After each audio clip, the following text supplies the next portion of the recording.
शास्त्र की रचना दो दृष्टियों से की जाती है। एक तो सामाजिक व्यवस्था और संस्कृति को कायम रखना, जिससे लोग पूर्वजों के पद चिन्हों का अनुकरण कर सकें, तथा दूसरा ये कि वे शाश्वत शांति को प्राप्त कर लें।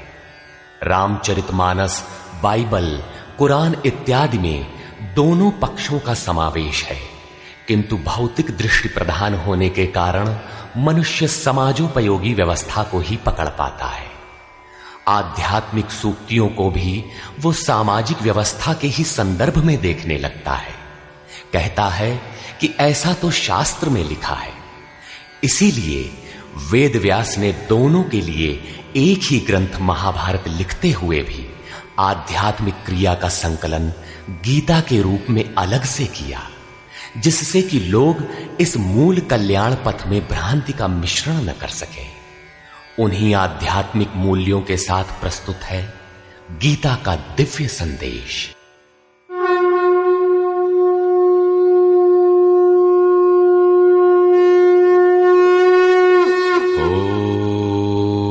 ओम श्री परमात्मने नमः। यथार्थ गीता, श्रीमद् भगवत गीता, अथ तृतीयो अध्यायः। अध्याय 2 में भगवान श्री कृष्ण ने बताया कि यह बुद्धि तेरे लिए ज्ञान मार्ग के विषय में कही गई। कौन सी बुद्धि?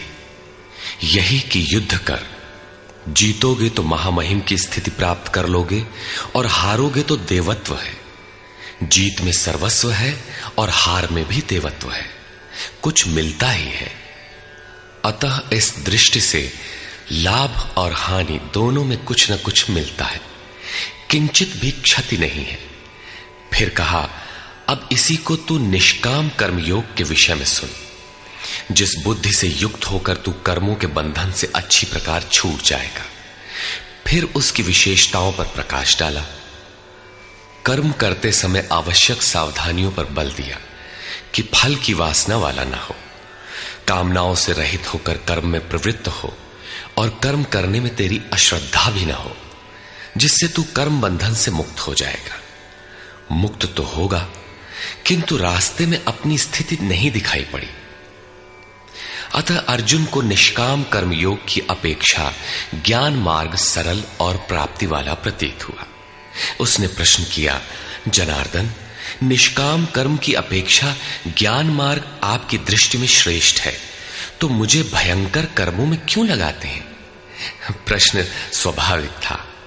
मान लें एक ही स्थान पर जाने के दो रास्ते हैं। यदि आपको वास्तव में जाना है तो आप अवश्य प्रश्न करेंगे कि इनमें सुगम कौन है। यदि नहीं करते तो आप पथिक नहीं। ठीक इसी प्रकार अर्जुन ने भी प्रश्न रखा। अर्जुन उवाच,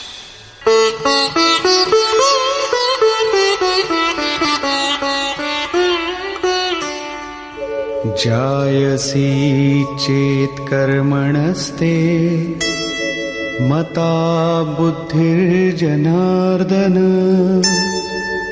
तत्किं कर्मणि घोरे मां नियोजयसि केशव। जनों पर दया करने वाले जनार्दन, यदि निष्काम कर्मयोग की अपेक्षा ज्ञान योग आपको श्रेष्ठ मान्य है, तो हे केशव, आप मुझे भयंकर कर्मयोग में क्यों लगाते हैं?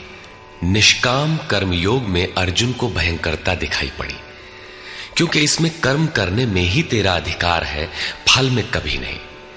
कर्म करने में अश्रद्धा भी ना हो और निरंतर समर्पण के साथ योग पर दृष्टि रखते हुए कर्म में लगा रहे। जबकि ज्ञान मार्ग में हारोगे तो देवत्व है, जीतने पर महामहिम स्थिति है। अपनी लाभ हानि स्वयं देखते हुए आगे बढ़ना है। इस प्रकार अर्जुन को निष्काम कर्मयोग की अपेक्षा ज्ञान योग सरल प्रतीत हुआ। इसलिए उसने निवेदन किया,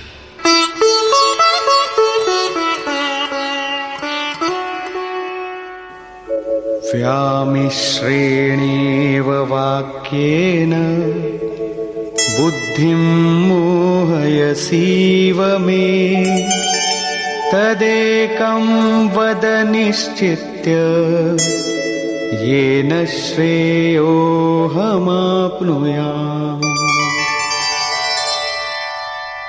आप इन मिले हुए से वचनों से मेरी बुद्धि मोहित सी करते हैं। आप तो मेरी बुद्धि का मोह दूर करने में प्रवृत्त हुए हैं, अतः इनमें से एक निश्चय करके कहिए जिससे मैं श्रेय परम कल्याण मोक्ष को प्राप्त हो जाऊं। इस पर श्री कृष्ण ने कहा, श्री भगवान उवाच,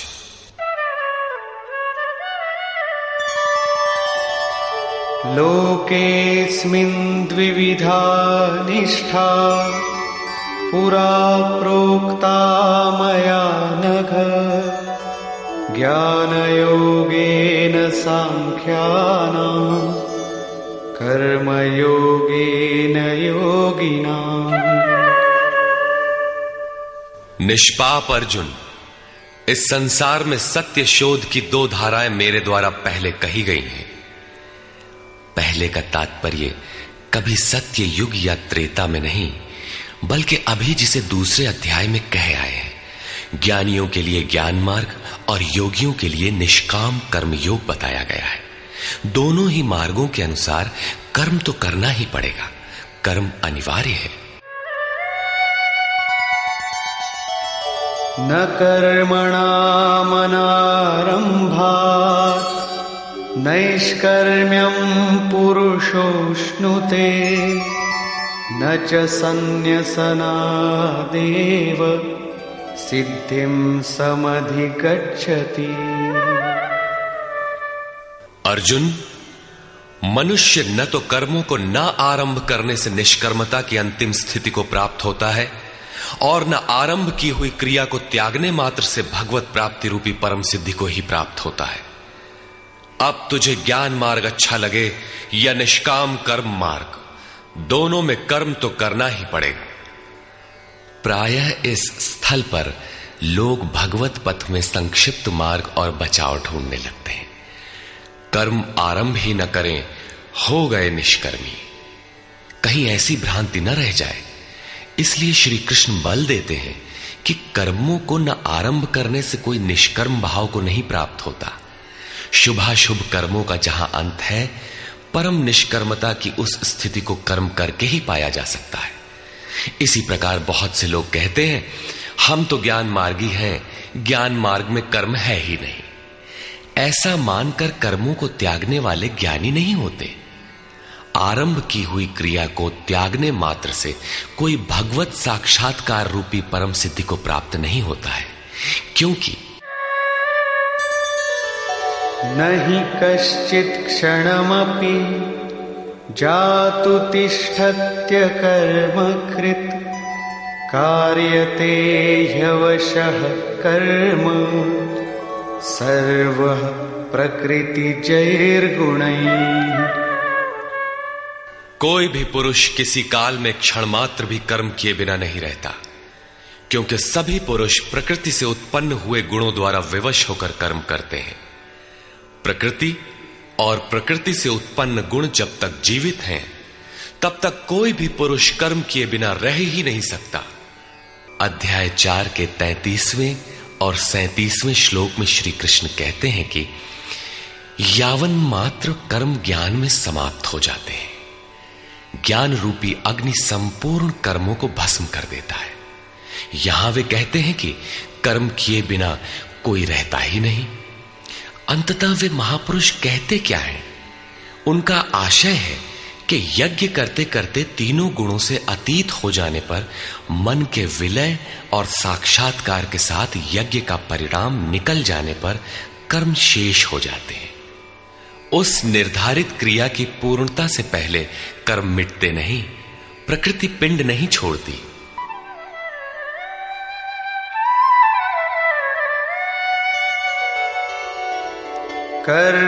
कर्मेन्द्रियाणि संयम्य य आस्ते मनसा स्मरन्, इन्द्रियार्थान् विमूढात्मा मिथ्याचार स उच्यते। इतने पर भी विशेष रूप से मूढ़ लोग जो कर्मेंद्रियों को हठ से रोककर इंद्रियों के भोगों का मन से स्मरण करते रहते हैं, वे मिथ्याचारी हैं, पाखंडी हैं, न कि ज्ञानी। सिद्ध है कि कृष्ण काल में भी ऐसी रूढ़ियां थीं। लोग करने योग्य क्रिया को छोड़कर इंद्रियों को हठ से रोककर बैठ जाते थे और कहने लगते थे कि मैं ज्ञानी हूं, पूर्ण हूं। किंतु श्री कृष्ण कहते हैं कि वे धूर्त हैं। ज्ञान मार्ग अच्छा लगे या निष्काम कर्म योग, दोनों ही मार्गों में कर्म तो करना ही पड़ेगा।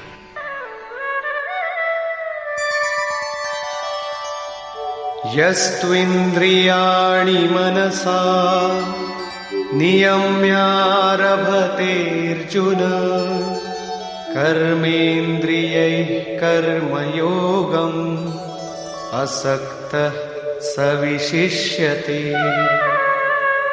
अर्जुन, जो पुरुष मन से इंद्रियों को वश में करके जब मन में भी वासनाओं का स्फुरण न हो सर्वथा अनासक्त हुआ कर्मेंद्रियों से कर्मयोग का आचरण करता है, वो श्रेष्ठ है।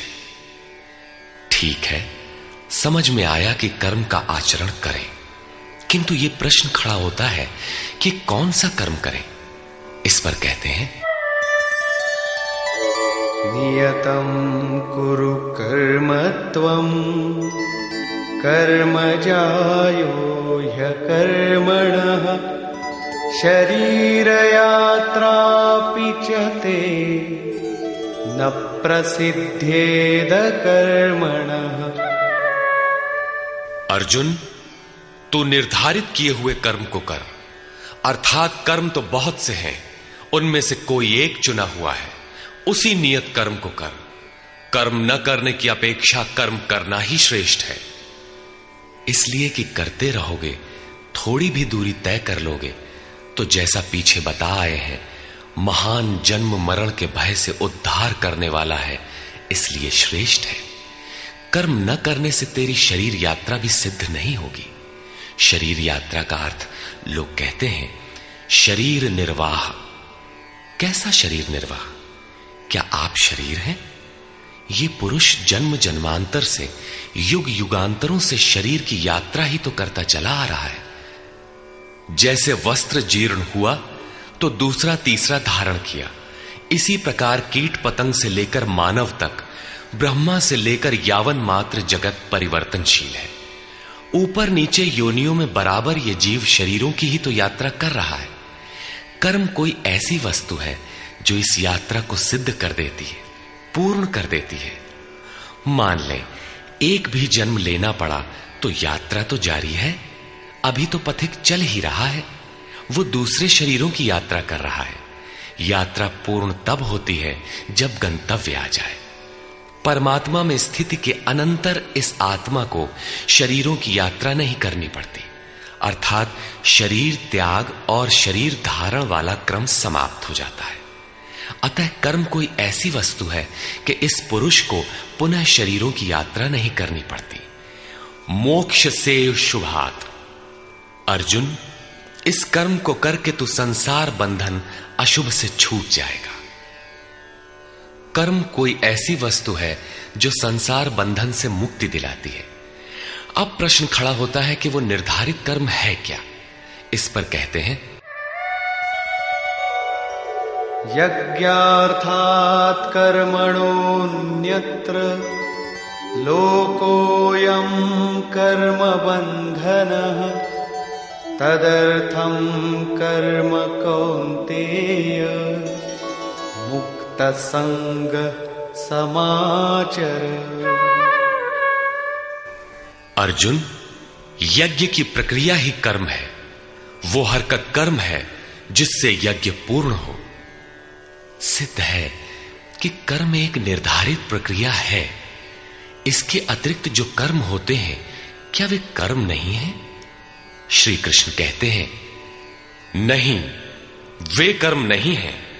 अन्यत्र लोकोयम कर्म बंधनः।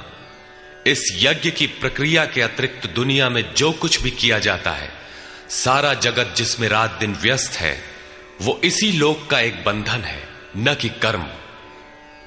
कर्म तो मोक्ष से शुभात, अशुभ अर्थात संसार बंधन से छुटकारा दिलाने वाला है।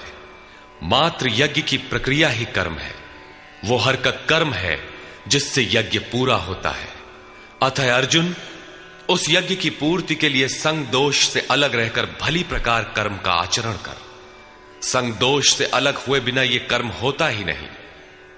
अब हम समझ गए कि यज्ञ की प्रक्रिया ही कर्म है, किंतु यहां पुनः एक नवीन प्रश्न उत्पन्न हो गया कि वो यज्ञ क्या है जिसे किया जाए। इसके लिए पहले यज्ञ को न बताकर श्री कृष्ण बताते हैं कि यज्ञ आया कहां से, ये देता क्या है। उसकी विशेषताओं पर प्रकाश डाला और चौथे अध्याय में जाकर स्पष्ट किया कि यज्ञ क्या है जिसे हम कार्य रूप दें और हमसे कर्म होने लगे। योगेश्वर श्री कृष्ण की शैली से स्पष्ट है कि जिस वस्तु का चित्रण करना है वे पहले उसकी विशेषताओं का चित्रण करते हैं जिससे श्रद्धा जागृत हो।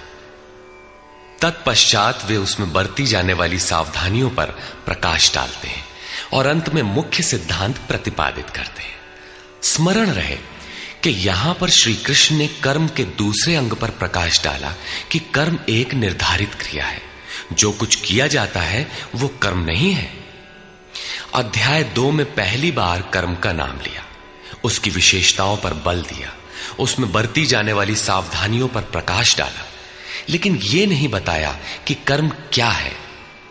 योगेश्वर श्री कृष्ण ने कहा, अर्जुन, तो निर्धारित किए हुए कर्म को कर। अब प्रश्न उठता है कि निर्धारित कर्म क्या है जिसे हम करें। तब बताया कि यज्ञ को कार्य रूप देना कर्म है। अब प्रश्न उठता है कि वो यज्ञ क्या है। यहां यज्ञ की उत्पत्ति विशेषता बताकर शांत हो जाएंगे और आगे अध्याय 4 में यज्ञ का निखरा हुआ रूप मिलेगा जिसे करना कर्म है। कर्म की यह परिभाषा गीता को समझने की कुंजी है।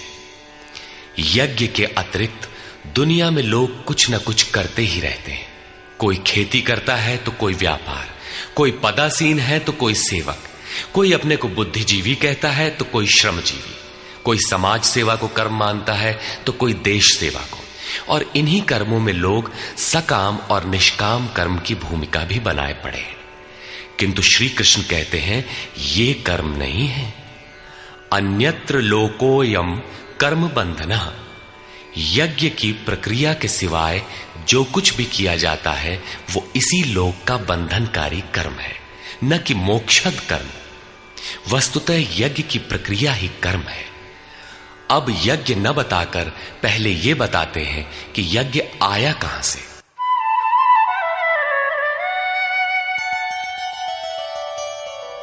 सह यज्ञाः प्रजा सृष्ट्वा पुरोवाच प्रजापतिः अनेन प्रसविष्यध्वम् ईशवोस्त्विष्टकामधुक्।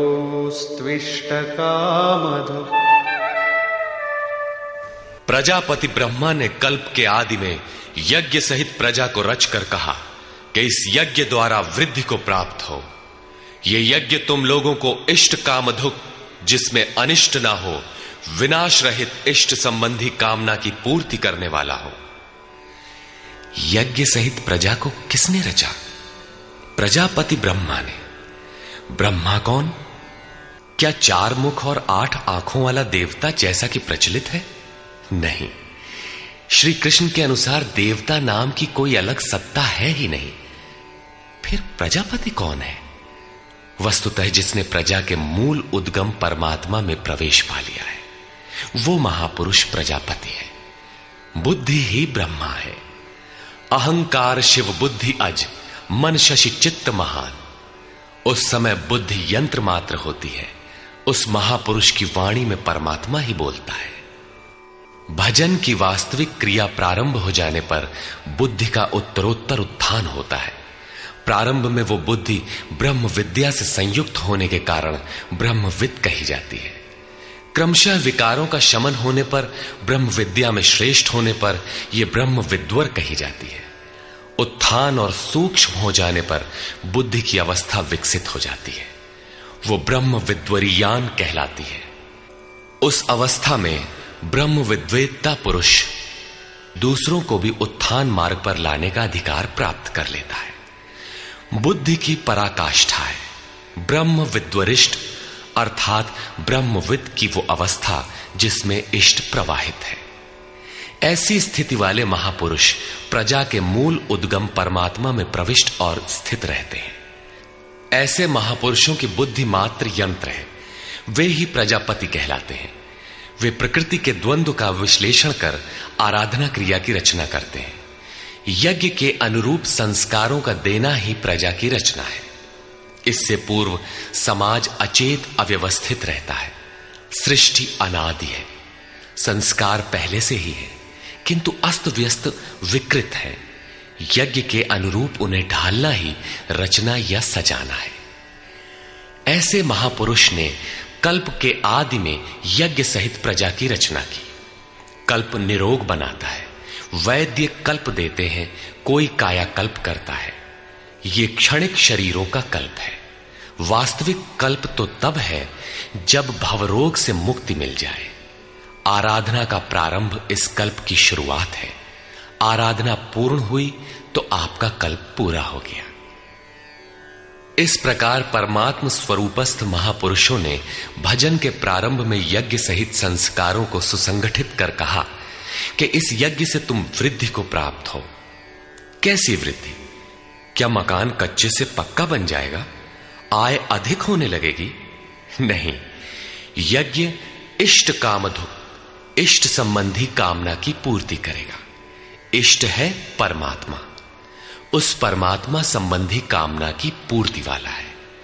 प्रश्न स्वाभाविक है कि यज्ञ सीधे उस परमात्मा की प्राप्ति करा देगा अथवा क्रम क्रम से चलकर।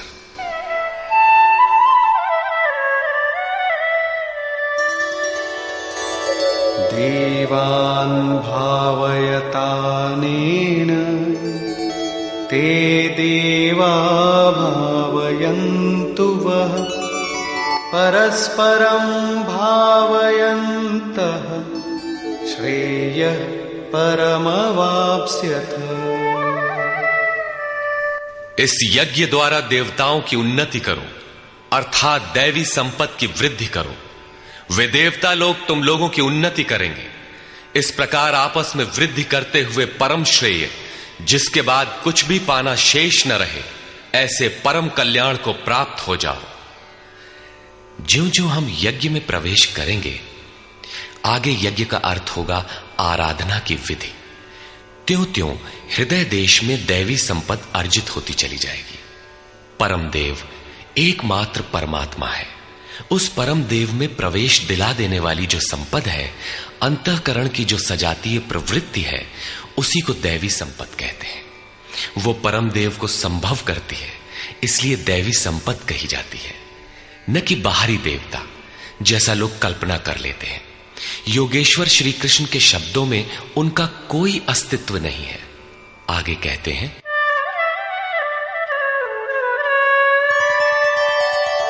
इष्टान् भोगान् हि वो देवा दास्यन्ते यज्ञभाविताः तैर्दत्तान् प्रदायैभ्यो यो भुङ्क्तेस्तेन एव सः। यज्ञ द्वारा संवर्धित देवता दैवी संपत्ति आपको इष्टान भोगान ही दास्यन्ते, इष्ट अर्थात आराध्य संबंधी भोगों को देंगे, अन्य कुछ नहीं। तैहि दत्तान, वे ही एकमात्र देने वाले हैं। इष्ट को पाने का अन्य कोई विकल्प नहीं है। इन दैवी गुणों को बिना बढ़ाए जो इस स्थिति का भोग करता है, वो निश्चय ही चोर है। जब उनसे पाया ही नहीं तो भोगेगा क्या? किंतु कहता अवश्य है कि हम तो तत्वदर्शी हैं। वो निश्चय ही चोर है, न कि प्राप्ति वाला। किंतु पाने वाले क्या पाते हैं? यज्ञशिष्टाशिनः सन्तो मुच्यन्ते सर्वकिल्बिषैः भुञ्जते ते त्वघं पापा ये पचन्त्यात्मकारणात्। यज्ञ से बचे हुए अन्न को खाने वाले संतजन सब पापों से मुक्त हो जाते हैं। दैवी संपत्ति की वृद्धि करते करते परिणाम में प्राप्ति काल ही पूर्ति काल है। जब यज्ञ पूर्ण हो गया तो शेष बचा हुआ ब्रह्म ही अन्न है। इसी को श्री कृष्ण ने दूसरे शब्दों में कहा, यज्ञ शिष्टामृत भुजो यान्ति ब्रह्म सनातनम। यज्ञ जिसकी सृष्टि करता है उस अशन को पान करने वाला ब्रह्म में प्रविष्ट हो जाता है। यहां वे कहते हैं कि यज्ञ से शेष बचे हुए अशन को, ब्रह्म पीयूष को पान करने वाला सब पापों से छुटकारा पा जाता है।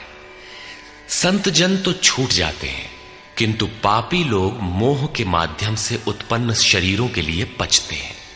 वे पाप खाते हैं।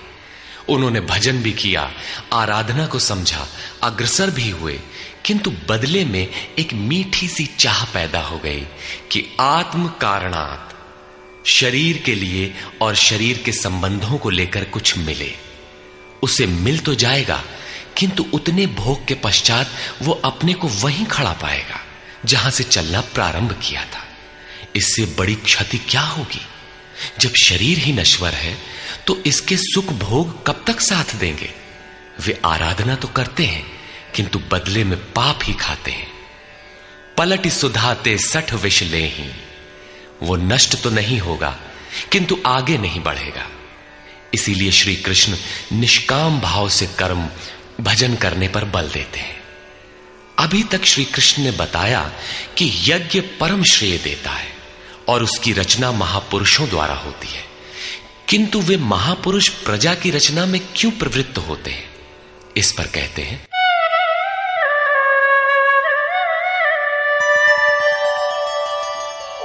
अन्नाद्भवन्ति भूतानि पर्जन्यादन्न संभवः यज्ञाद्भवति पर्जन्यो यज्ञः कर्म समुद्भवः।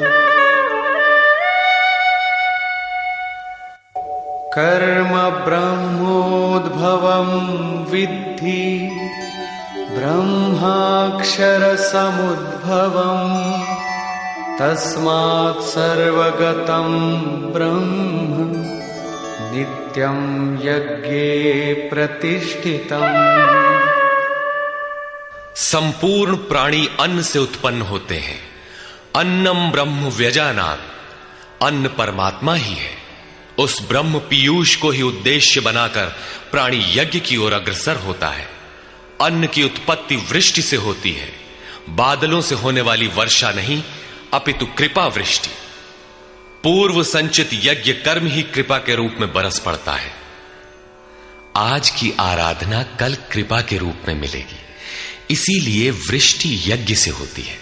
स्वाहा बोलने और तिल जौ जलाने से ही वृष्टि होती तो विश्व की अधिकांश मरुभूमि ऊसर क्यों रहती, उर्वर बन जाती। यहां कृपा वृष्टि यज्ञ की देन है। ये यज्ञ कर्मों से ही उत्पन्न होने वाला है। कर्म से यज्ञ पूर्ण होता है। उस कर्म को वेद से उत्पन्न हुआ जान। वेद ब्रह्म स्थित महापुरुष की वाणी है। जो तत्व विदित नहीं है उसकी प्रत्यक्ष अनुभूति का नाम वेद है, न कि कुछ श्लोक संग्रह। वेद अविनाशी परमात्मा से उत्पन्न हुआ जान। कहा तो महात्माओं ने, किंतु वे परमात्मा के साथ तद्रूप हो चुके हैं। उनके माध्यम से अविनाशी परमात्मा ही बोलता है। इसलिए वेद अपौरुषेय कहे जाते हैं। महापुरुष वेद कहां से पा गए? तो वेद अविनाशी परमात्मा से उत्पन्न हुआ। वे महापुरुष उससे तद्रूप हैं। वे मात्र यंत्र हैं, इसलिए उनके द्वारा वही बोलता है। क्योंकि यज्ञ के द्वारा ही मन के निरोध काल में वो विदित होता है। इससे सर्वव्यापी परम अक्षर परमात्मा सर्वदा यज्ञ में ही प्रतिष्ठित है। यज्ञ ही उसे पाने का एकमात्र उपाय है। इसी पर बल देते हैं। एवं प्रवर्तितं चक्रं नानुवर्तयति हयः अघायुरिन्द्रियारामो मोघं पार्थ स जीवति। हे पार्थ, जो पुरुष इसी लोक में मनुष्य शरीर प्राप्त कर इस प्रकार चलाए हुए साधन चक्र के अनुसार नहीं बरतता, अर्थात दैवी संपत्ति का उत्कर्ष, देवताओं की वृद्धि और परस्पर वृद्धि के द्वारा अक्षय धाम को प्राप्त करना, इस क्रम के अनुसार जो नहीं बरतता, इंद्रियों का आराम चाहने वाला वो पापायु पुरुष व्यर्थ ही जीता है। बंधुओं, योगेश्वर श्री कृष्ण ने अध्याय 2 में कर्म का नाम लिया और इस अध्याय में बताया कि नियत कर्म का आचरण कर। यज्ञ की प्रक्रिया ही कर्म है। इसके सिवाय जो कुछ किया जाता है वो इसी लोक का बंधन है। इसीलिए संग दोष से अलग रहकर उस यज्ञ की पूर्ति के लिए कर्म का आचरण कर। उन्होंने यज्ञ की विशेषताओं पर प्रकाश डाला और बताया कि यज्ञ की उत्पत्ति ब्रह्मा से है। प्रजा अन्न को उद्देश्य बनाकर उस यज्ञ में प्रवृत्त होती है। यज्ञ कर्म से और कर्म अपौरुषेय वेद से उत्पन्न होते हैं, जबकि वेद मंत्रों के दृष्टा महापुरुष ही थे। उनका पुरुष तिरोहित हो चुका था। प्राप्ति के साथ अविनाशी परमात्मा ही शेष बचा था। इसलिए वेद परमात्मा से उत्पन्न है। सर्वव्यापी परमात्मा यज्ञ में सर्वदा प्रतिष्ठित है। इस साधन चक्र के अनुसार जो नहीं बरतता, वो पापायु पुरुष इंद्रियों का सुख चाहने वाला है, व्यर्थ ही जीता है। अर्थात यज्ञ ऐसी विधि विशेष है जिसमें इंद्रियों का आराम नहीं है, अपितु अक्षय सुख है। इंद्रियों के संयम के साथ इसमें लगने का विधान है। इंद्रियों का आराम चाहने वाले पापायु हैं। अभी तक श्री कृष्ण ने नहीं बताया है कि यज्ञ है क्या, परंतु क्या यज्ञ करते ही रहेंगे या इसका कभी अंत भी होगा? इस पर योगेश्वर कहते हैं, यस्त्वात्मरतिरेव स्यात् आत्मतृप्तश्च मानवः आत्मन्येव च सन्तुष्टः तस्य कार्यं न विद्यते। परंतु जो मनुष्य आत्मा में ही रत, आत्मतृप्त और आत्मा में ही संतुष्ट है, उसके लिए कोई कर्तव्य नहीं रह जाता। यही तो लक्ष्य था। जब अव्यक्त सनातन अविनाशी आत्म तत्व प्राप्त हो गया तो आगे ढूंढे किसे? ऐसे पुरुष के लिए न कर्म की आवश्यकता है न किसी आराधना की। आत्मा और परमात्मा एक दूसरे के पर्याय हैं। इसी का पुनः चित्रण करते हैं। नैव तस्य कृतेनार्थो नाकृतेनेह कश्चन न चास्य सर्वभूतेषु कश्चिदर्थव्यपाश्रयः। इस संसार में उस पुरुष का किए जाने से कोई लाभ नहीं है और न छोड़ देने से कोई हानि है। जबकि पहले आवश्यक था, उसका संपूर्ण प्राणियों में कोई स्वार्थ संबंध नहीं रह जाता। आत्मा ही तो शाश्वत, सनातन, अव्यक्त, अपरिवर्तनशील और अक्षय है। जब उसी को पा लिया, उसी से संतुष्ट, उसी से तृप्त, उसी में ओतप्रोत और स्थित है, आगे कोई सत्ता ही नहीं तो किसको खोजें? मिलेगा क्या? उस पुरुष के लिए कर्म छोड़ देने से कोई हानि भी नहीं है, क्योंकि विकार जिस पर अंकित होते हैं वो चित्त ही न रहा। उसका संपूर्ण भूतों में, बाह्य जगत और आंतरिक संकल्पों की परत में लेश मात्र भी अर्थ नहीं रहता।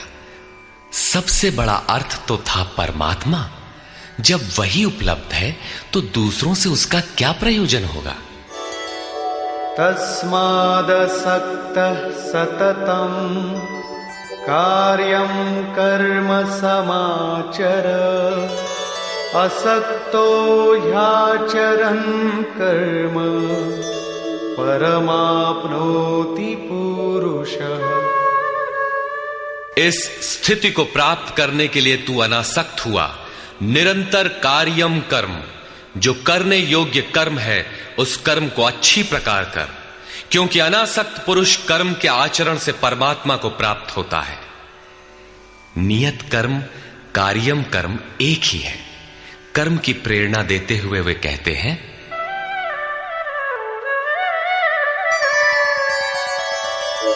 कर्मणैव हि संसिद्धिम् आस्थिता जनकादयः लोकसंग्रहमेवापि संपश्यन् कर्तुमर्हसि।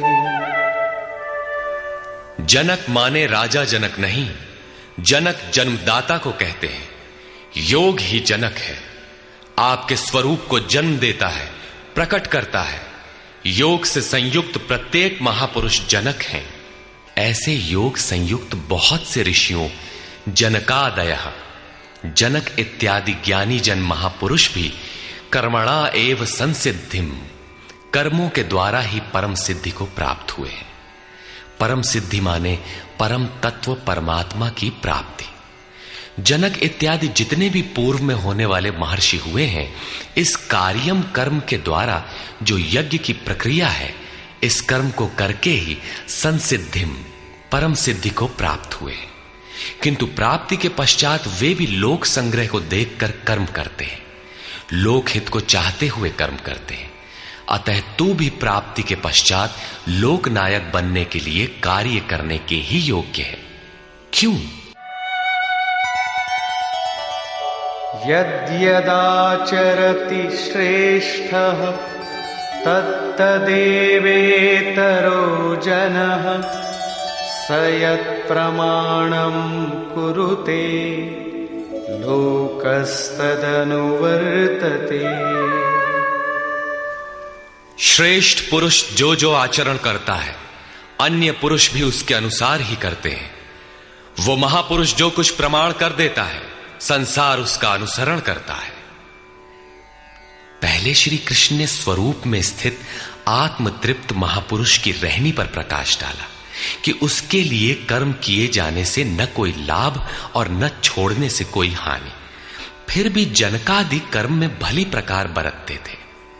वहां उन महापुरुषों से श्री कृष्ण धीरे से अपनी तुलना कर देते हैं कि मैं भी एक महापुरुष हूं। न मे पार्थास्ति कर्तव्यम् त्रिषु लोकेषु किंचन नानवाप्तमवाप्तव्यम् वर्त एव च कर्मणि। हे पार्थ, मुझे तीनों लोकों में कोई कर्तव्य नहीं है। पीछे कह आए हैं कि उस महापुरुष का समस्त भूतों में कोई कर्तव्य नहीं है। यहां कहते हैं तीनों लोकों में मुझे कुछ भी कर्तव्य शेष नहीं है, तथा किंचन मात्र प्राप्त होने योग्य वस्तु अप्राप्त नहीं है। तब भी मैं कर्म में भली प्रकार बरतता हूं। क्यों?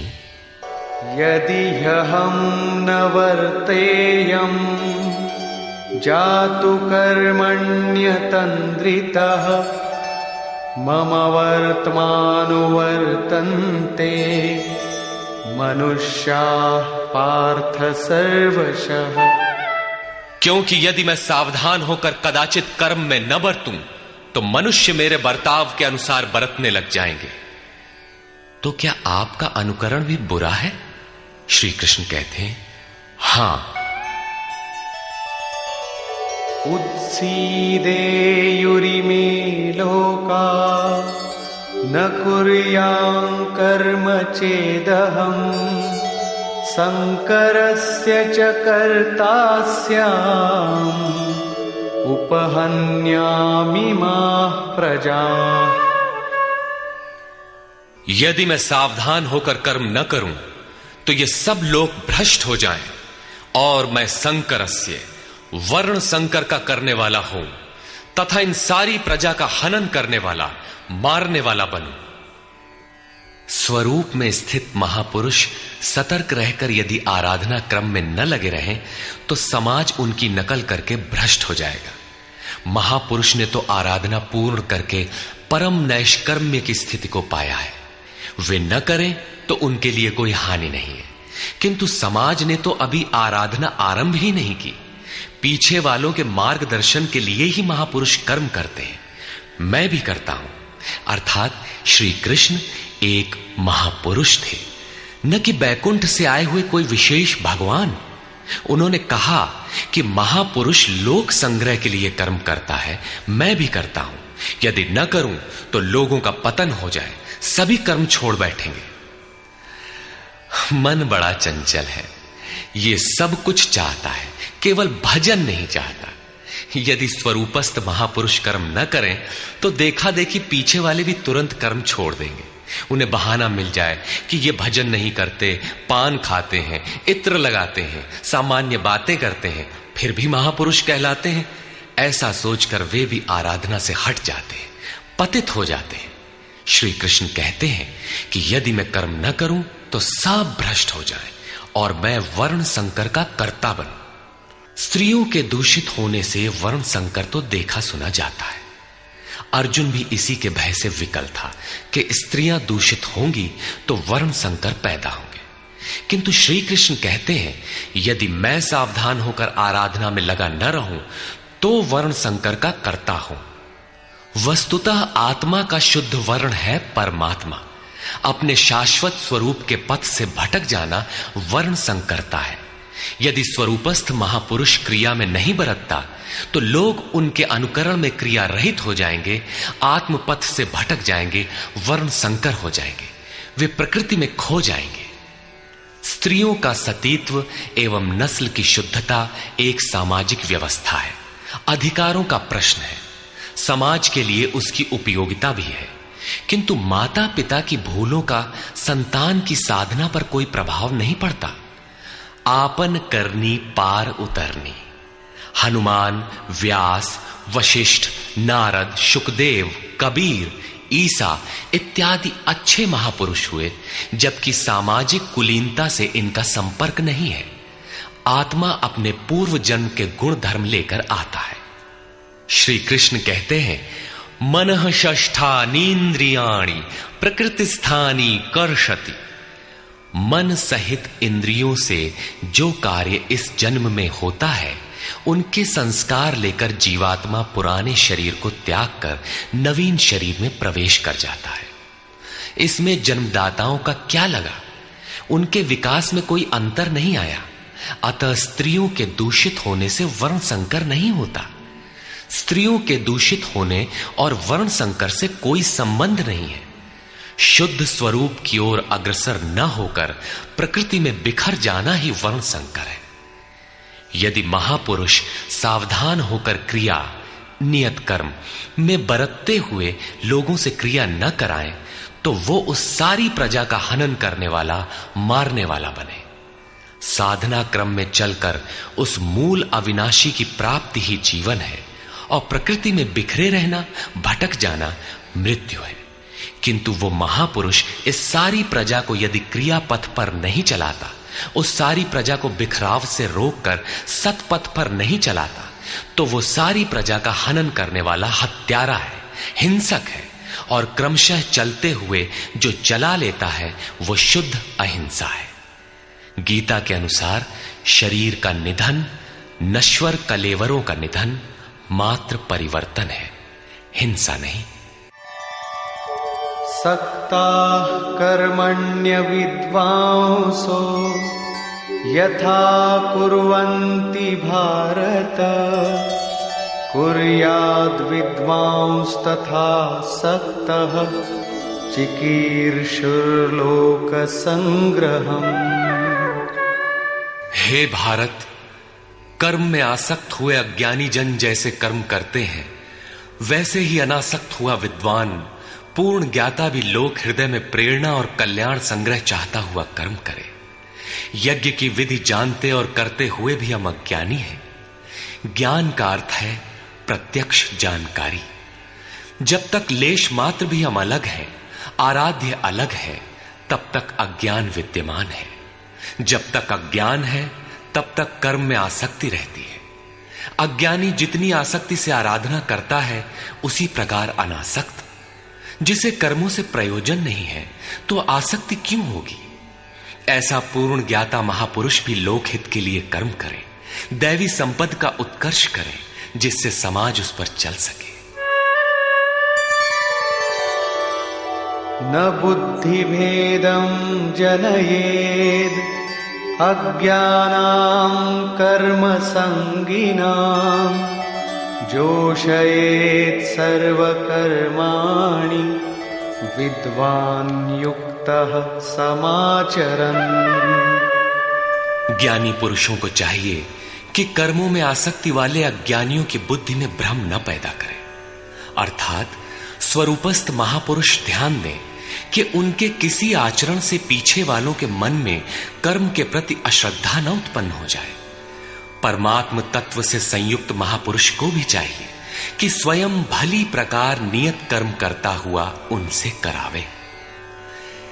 यही कारण था कि पूज्य महाराज जी वृद्धावस्था में भी रात के 2 बजे ही उठकर बैठ जाएं, खांसने लगे। 3 बजे बोलने लगे, उठो मिट्टी के पुतलो। सब उठकर चिंतन में लग जाएं तो स्वयं थोड़ा लेट जाएं।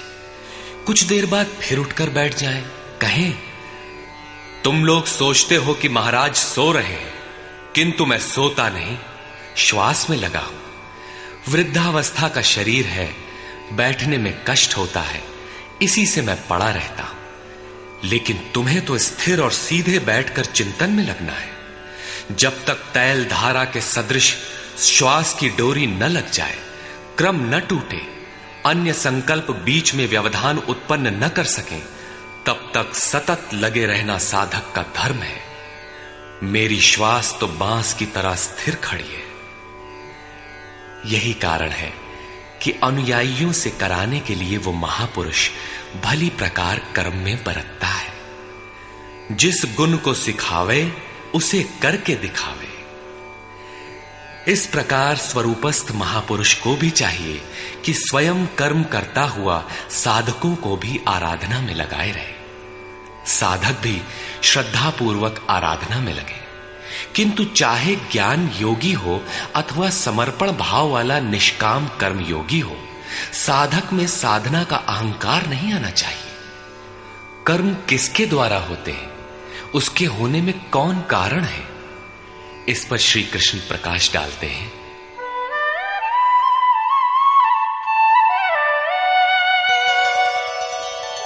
प्रकृतेः क्रियमाणानि गुणैः कर्माणि सर्वशः अहंकार विमूढ़ात्मा कर्ताहमिति मन्यते।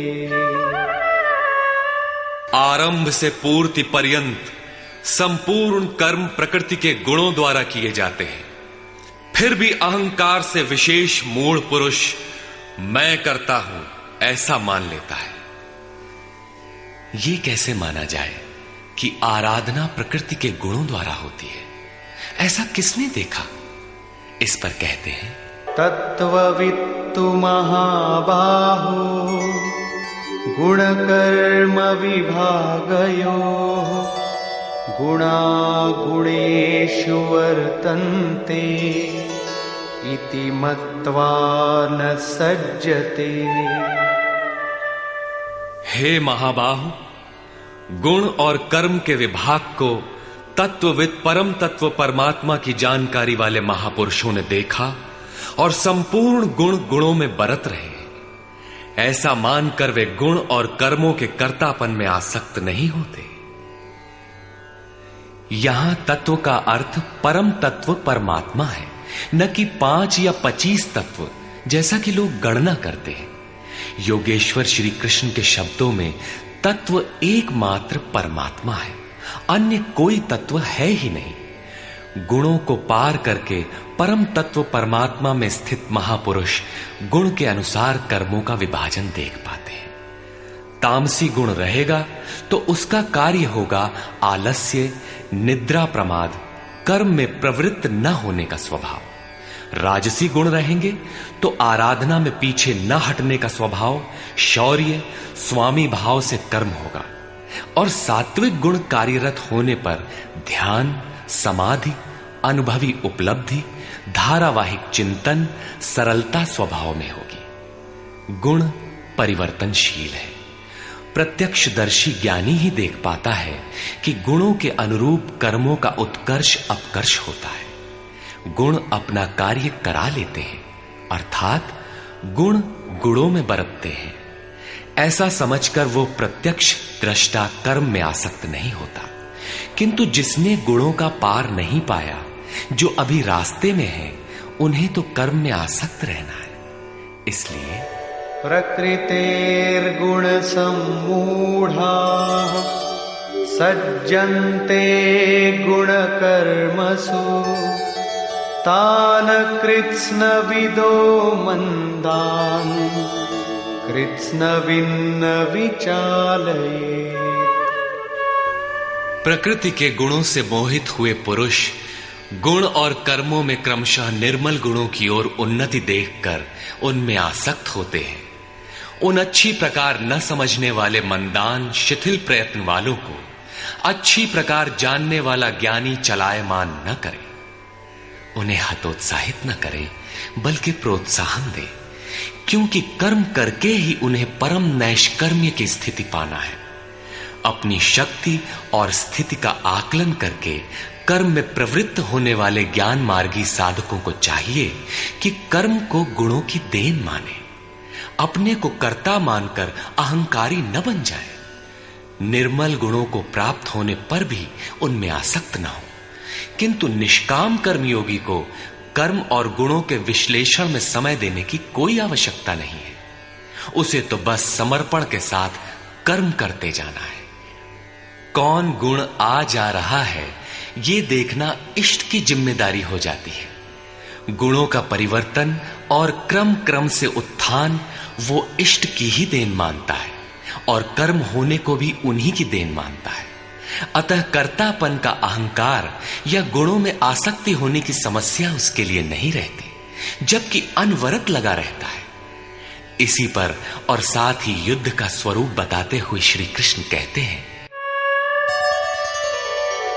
मयि सर्वाणि कर्माणि सन्न्यस्याध्यात्मचेतसा निराशीर्निर्ममो भूत्वा युध्यस्व विगतज्वरः।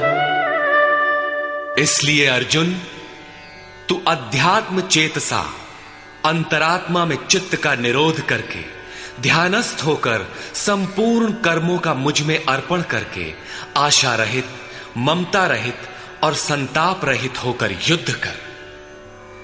जब चित्त ध्यान में स्थित है, लेश मात्र भी कहीं आशा नहीं, कर्म में ममत्व नहीं है, असफलता का संताप नहीं है, तो वो पुरुष कौन सा युद्ध करेगा?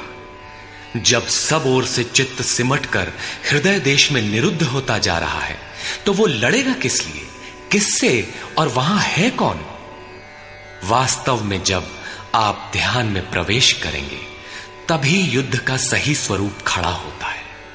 तो काम क्रोध, राग द्वेष, आशा तृष्णा इत्यादि विकारों का समूह, विजातीय प्रवृत्तियां जो कुरु कहलाती हैं, संसार में प्रवृत्ति देती ही रहती हैं। बाधा के रूप में भयंकर आक्रमण करती हैं। बस इनका पार पाना ही युद्ध है। इनको मिटाते हुए अंतरात्मा में सिमटते जाना, ध्यानस्थ होते जाना ही यथार्थ युद्ध है। इसी पर पुनः बल देते हैं,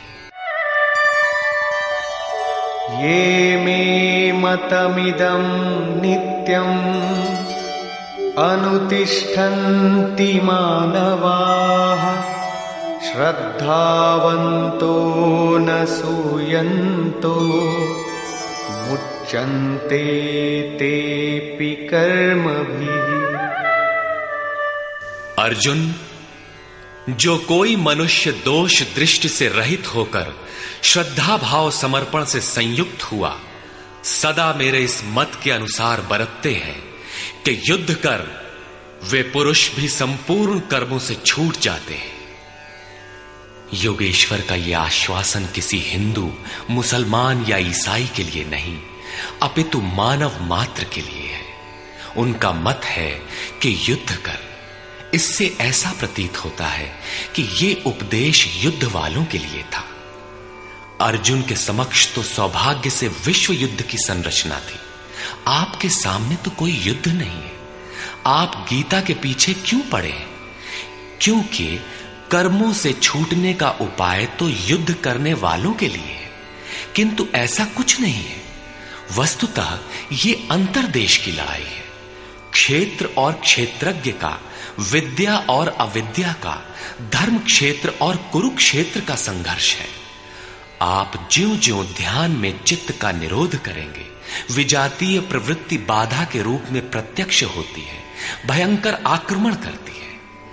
उसका शमन करते हुए चित्त का निरोध करते जाना ही युद्ध है। जो दोष दृष्टि से रहित होकर श्रद्धा के साथ इस युद्ध में लगता है, वो कर्मों के बंधन से, आवागमन से भली प्रकार छुटकारा पा जाता है। जो इस युद्ध में प्रवृत्त नहीं होता, उसकी क्या गति होती है? इस पर कहते हैं,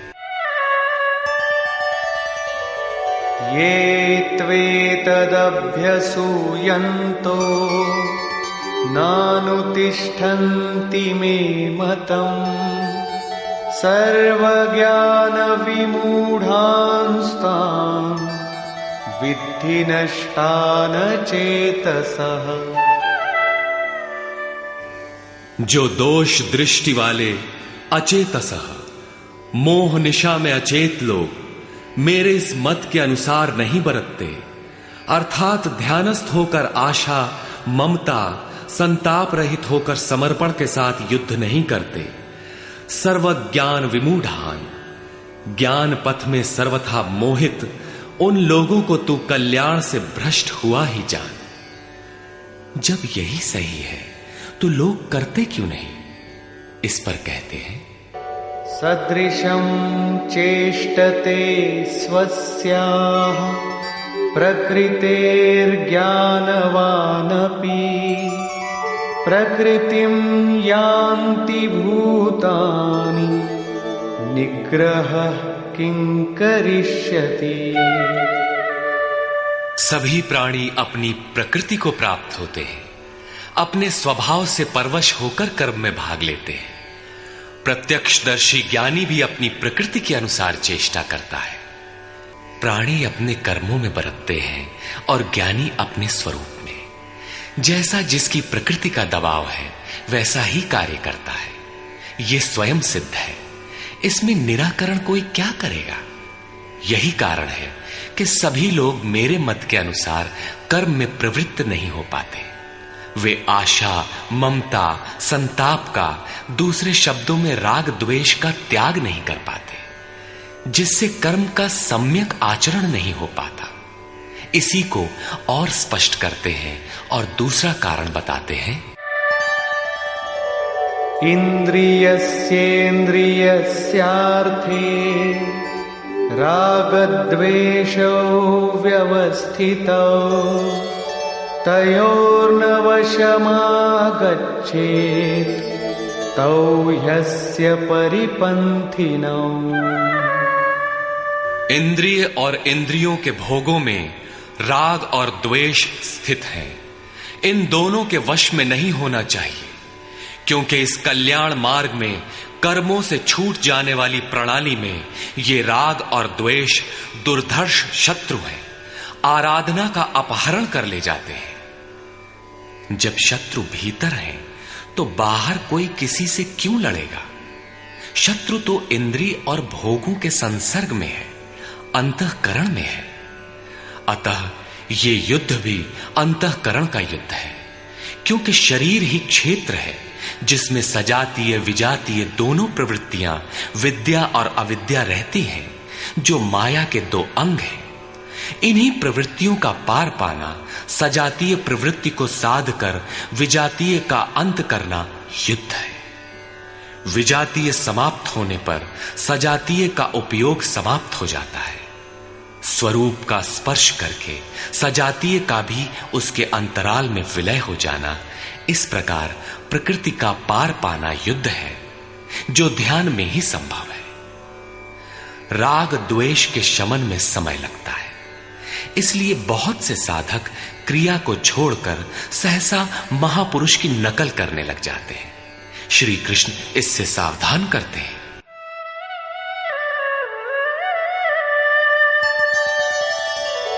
श्रेयान् स्वधर्मो विगुणः परधर्मात् स्वनुष्ठिता स्वधर्मे निधनं श्रेयः परधर्मो भयावह। अच्छी प्रकार आचरण किए हुए दूसरे के धर्म से गुण रहित भी अपना धर्म अधिक उत्तम है। स्वभाव से उत्पन्न कर्म में प्रवृत्त होने की क्षमता स्वधर्म है। अतः स्वधर्माचरण में मरना भी परम कल्याणकारक है। अपनी क्षमता के अनुसार कर्म में प्रवृत्त होने से साधक एक न एक दिन पार पा जाता है। जहां से साधन छूटेगा, शरीर मिलने पर वहीं से पुनः प्रारंभ होगा। आत्मा तो मरता नहीं। शरीर अर्थात वस्त्र बदलने से आपके बुद्धि विचार बदल तो नहीं जाते। आगे वालों की तरह स्वांग बनाने से साधक भय को प्राप्त होगा। भय प्रकृति में होता है, परमात्मा में नहीं। प्रकृति का आवरण और घना हो उठेगा। स्वधर्म क्या है? अध्याय 2 में श्री कृष्ण ने स्वधर्म का नाम लिया था कि स्वधर्म को भी देखकर तू युद्ध करने योग्य है। क्षत्रिय के लिए इससे बढ़कर कल्याणकारी मार्ग नहीं है।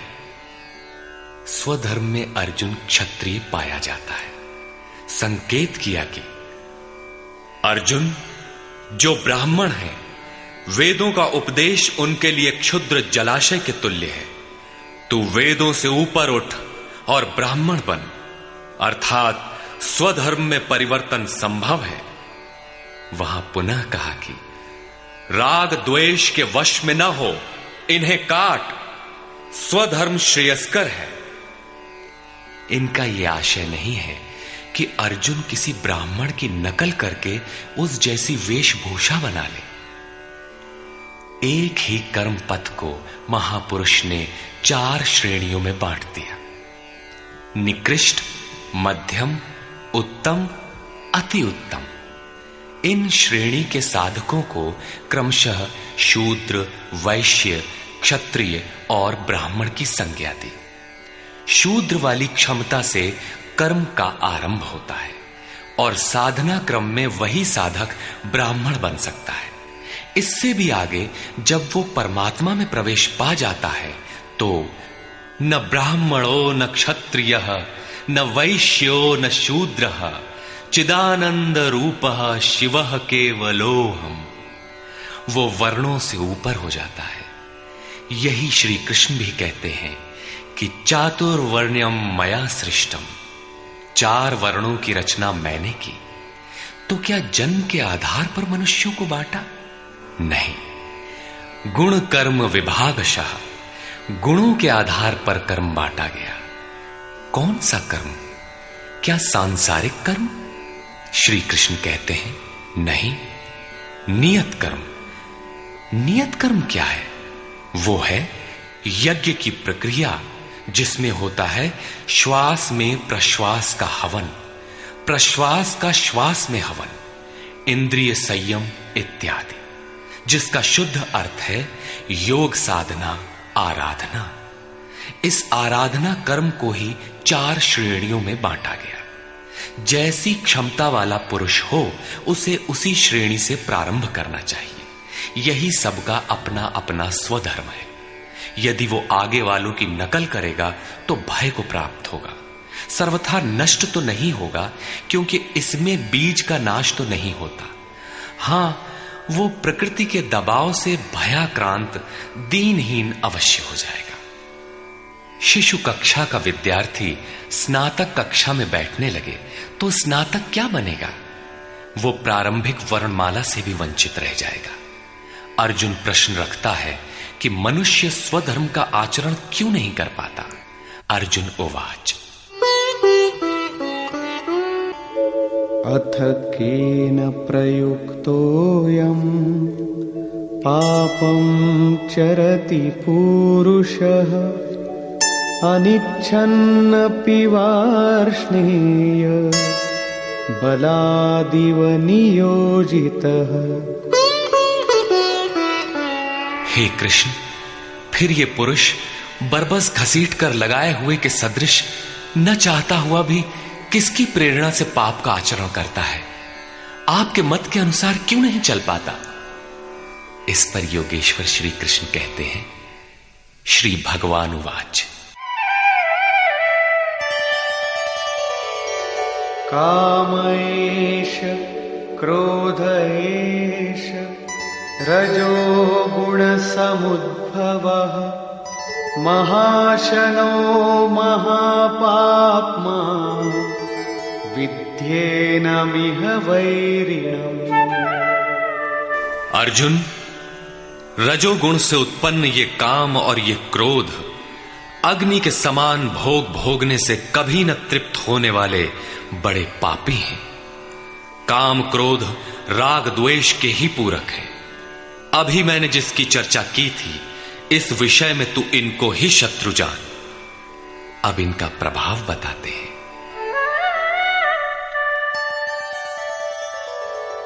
धूमेनाव्रियते वह्निः यथादर्शो मलेन च यथोल्बेनावृतो गर्भः तथा तेनेदमावृतम्। जैसे धुएं से अग्नि और मल से दर्पण ढक जाता है, जैसे जेर से गर्भ ढका हुआ है, ठीक वैसे ही काम क्रोधादि विकारों से यह ज्ञान ढका हुआ है। भीगी लकड़ी जलाने पर धुआं ही धुआं होता है। अग्नि रहकर भी लपट का रूप नहीं ले पाता। मल से ढके दर्पण पर जिस प्रकार प्रतिबिंब स्पष्ट नहीं होता, झिल्ली के कारण जिस प्रकार गर्भ ढका रहता है, वैसे ही इन विकारों के रहते परमात्मा का प्रत्यक्ष ज्ञान नहीं होता। आवृतं ज्ञानमेतेन ज्ञानिनो नित्यवैरिणा कामरूपेण कौन्तेय दुष्पूरेणानलेन च। कौन्तेय, अग्नि के समान भोगों से न तृप्त होने वाले ज्ञानियों के निरंतर बैरी इस काम से ज्ञान ढका हुआ है। अभी तो श्री कृष्ण ने काम और क्रोध दो शत्रु बताए। प्रस्तुत श्लोक में वे केवल एक शत्रु काम का नाम लेते हैं। वस्तुतः काम में क्रोध का अंतर्भाव है। कार्य पूर्ण होने पर क्रोध समाप्त हो जाता है, किंतु कामना समाप्त नहीं होती। कामना पूर्ति में व्यवधान पड़ते ही क्रोध पुनः उभर आता है। काम के अंतराल में क्रोध भी निहित है। इस शत्रु का निवास कहां है? इसे ढूंढे कहां? निवास जान लेने पर इसे समूल नष्ट करने से सुविधा रहेगी। इस पर श्री कृष्ण कहते हैं,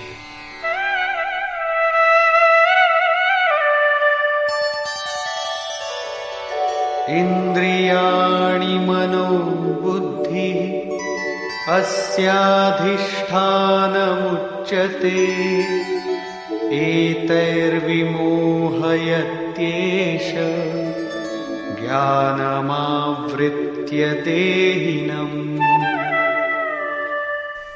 इंद्रियां, मन और बुद्धि इसके वास स्थान कहे जाते हैं।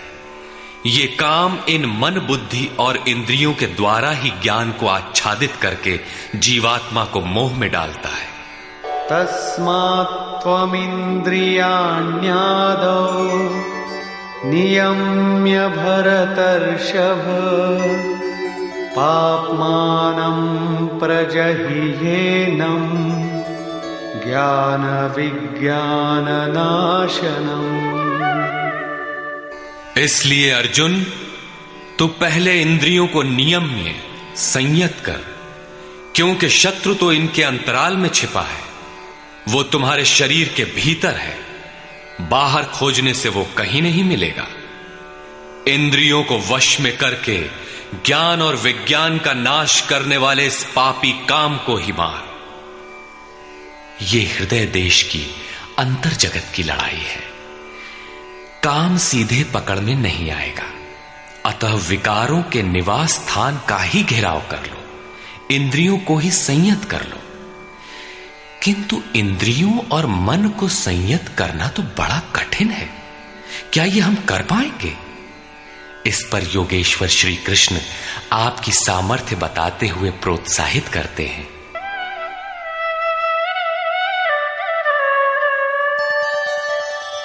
इंद्रियाणि पराण्याहुः इंद्रियेभ्यः परं मनः मनसस्तु परा बुद्धिः यो बुद्धेः परतस्तु सः। अर्जुन, इस शरीर से तू इंद्रियों को परे अर्थात सूक्ष्म और बलवान जान। इंद्रियों से परे मन है, ये उनसे भी बलवान है। मन से परे बुद्धि है, और जो बुद्धि से भी अत्यंत परे है वो तुम्हारा आत्मा है, वही हो तुम। इसलिए इंद्रियों, मन और बुद्धि का निरोध करने में तुम सक्षम हो।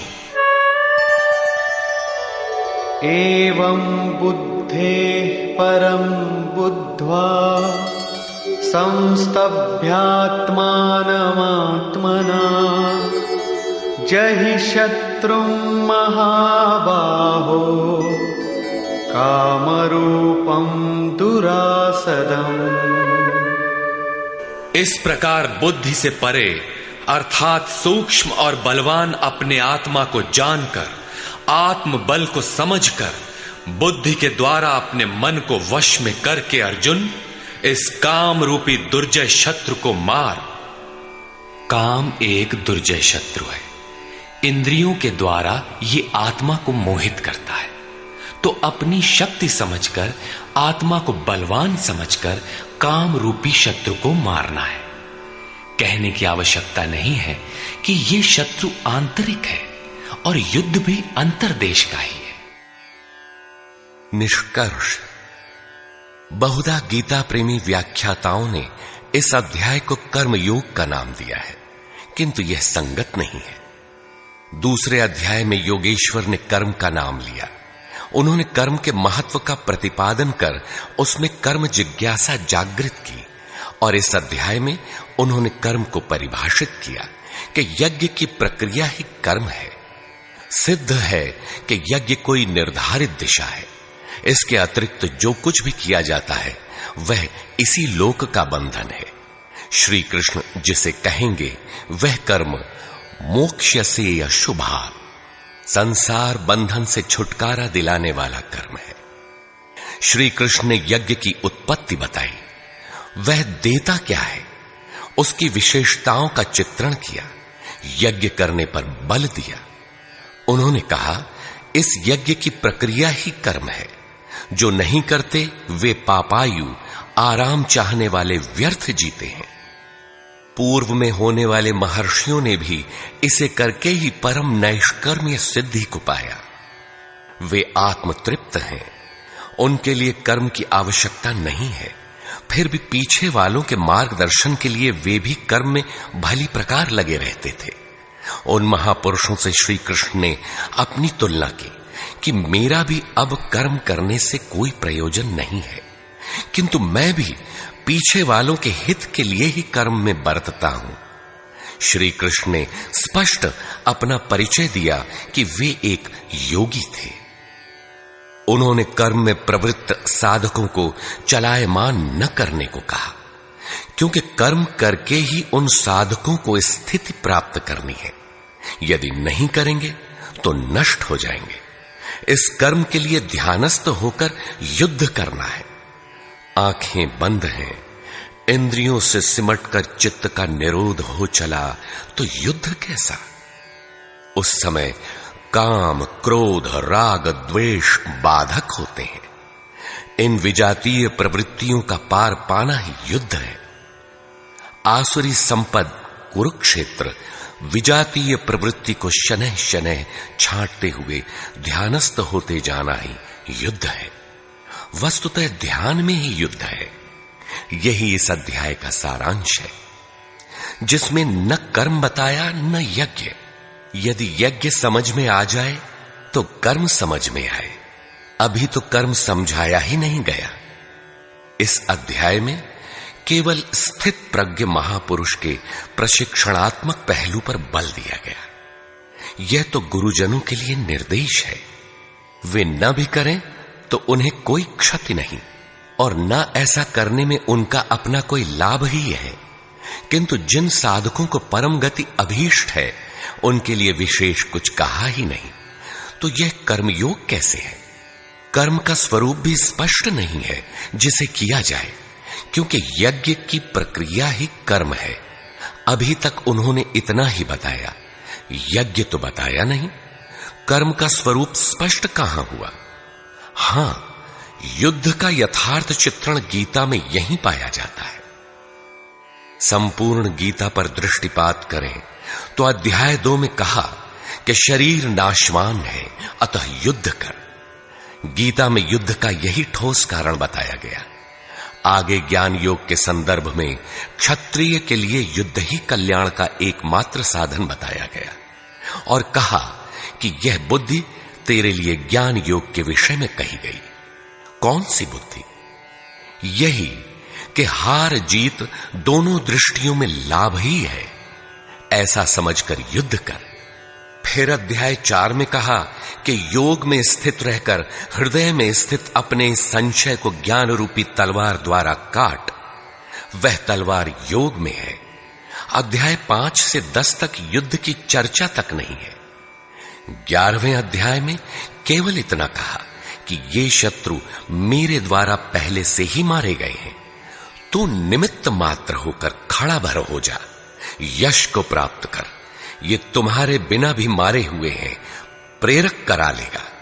तू इन मुर्दों को ही मार। अध्याय 15 में संसार सुविरूढ़ मूल वाला पीपल वृक्ष जैसा कहा गया, जिसे असंगता रूपी शस्त्र द्वारा काटकर उस परम पद को खोजने का निर्देश मिला। आगे के अध्यायों में युद्ध का उल्लेख नहीं है। हां, अध्याय 16 में असुरों का चित्रण अवश्य है, जो नरकगामी है। अध्याय 3 में ही युद्ध का विशद चित्रण है।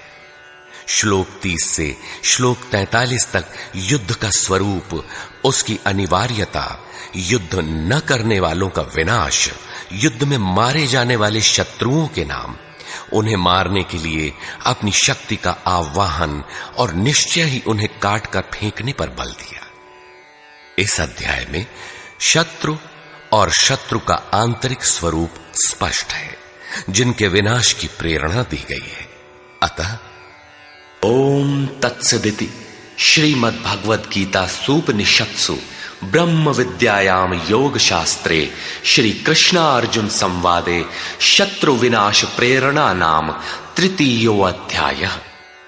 इस प्रकार स्वामी अड़गड़ानंद कृत श्रीमद् भगवद गीता के भाष्य यथार्थ गीता का 3रा अध्याय पूर्ण होता है। हरि ओम तत्सत।